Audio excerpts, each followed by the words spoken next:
Got Coach Gray here from Tri-Village. You guys just had a really nice win over Toledo Christian. You kind of got out to a quick lead. How was the feeling of the team? How were the girls getting into it? And, what allowed you to kind of get a quick start and get moving?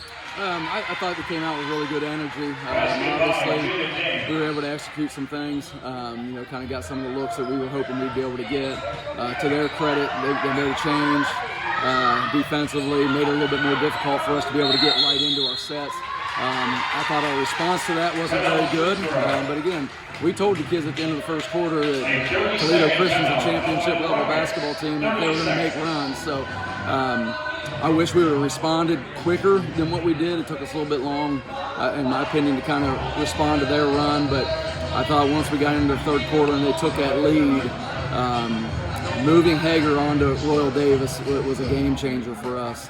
Defensively, it allowed us to start getting a few more stops, and then it also, I thought, allowed us to kind of get into some transition where we were able to get some easy ones and then start getting into our sets.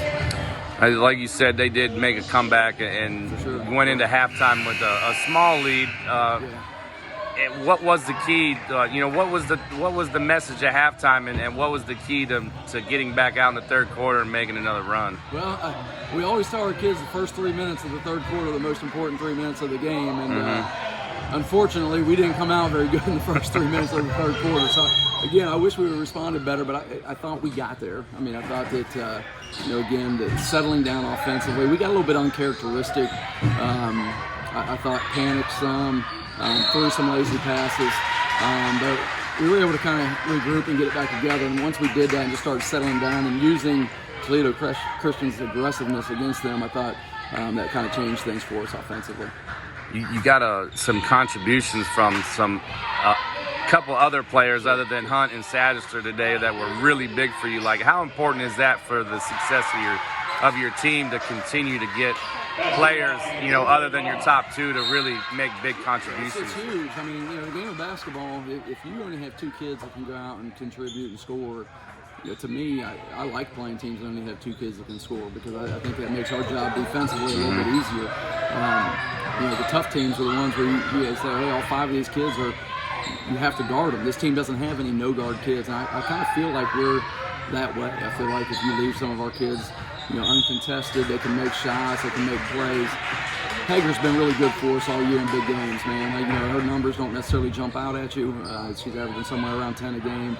But if you look at the big games that we've had on our schedule, she's had huge numbers in our biggest games, which I think that's the true test of a player's ability. How do they play in the big moments? And she's been special in big moments this year. Her ceiling's really high. I hope she can keep getting better.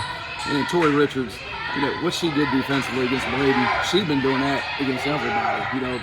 Braden is a special player, but we felt Tori could make things really difficult. And to Braden's credit, she still went on and got double digits, but it was tough on her. And Tori, if they gave out first-team All-Ohio to defensive kids, she'd be player of the year in the state, in my opinion, in Division IV because of what she does defensively.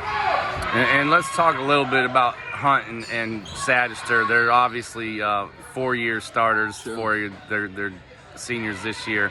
Talk a little bit about their development and what they've kind of done this year to take you guys from a regional team to maybe making a little bit of a deeper run. Well, Riley has really expanded her game. As a freshman, sophomore, she was really a catch-and-shoot kid, and when teams would really face guard her and things like that, they could kind of make it difficult on her to score. Now she's got rim attack, she's got a little bit of a mid-range floater, so there's ways that she can score and create her own shot a lot more now, which makes us better as a basketball team. And Moore's always been kind of our engine. I mean, she does a little bit of everything on the floor. She can score in multiple ways. We don't ask her to step out and shoot the three ball very often, but very capable of doing that. I think she might even hit one today. Can't remember if she did or not. I think maybe in the first quarter she knocked one down, but her ability to go get her shot has always been there. But I think the separator from Morg is her warrior mentality, her want-to, her competitive drive. I mean, that's what sets her apart. Yeah. What step are you guys going to have to take? Like, what is the focus on, like I said, from getting you – this is probably your best chance this year with the talent that you have. And What is that? What is going to be the separating factor for you guys moving for the next 2 months of the season? Well, we can't. I felt like last year at this time we peaked. I mean, last year, this weekend. I mean, it was this weekend last year. We played Bellbrook at the boys flying to the hoop event, and then came up here and played Waterford, who went on to win the D4 state title, and we won both those games convincingly. I thought we peaked at that point. I thought we kind of started a downhill slide, and we can't allow this to be our peak today. Keeping the kids hungry, keeping the kids understanding that we've got really good opponents on our schedule still. We turn around Wednesday, we're playing Blackfoot, Indiana, who last week was ranked #1 in the state of Indiana in the division.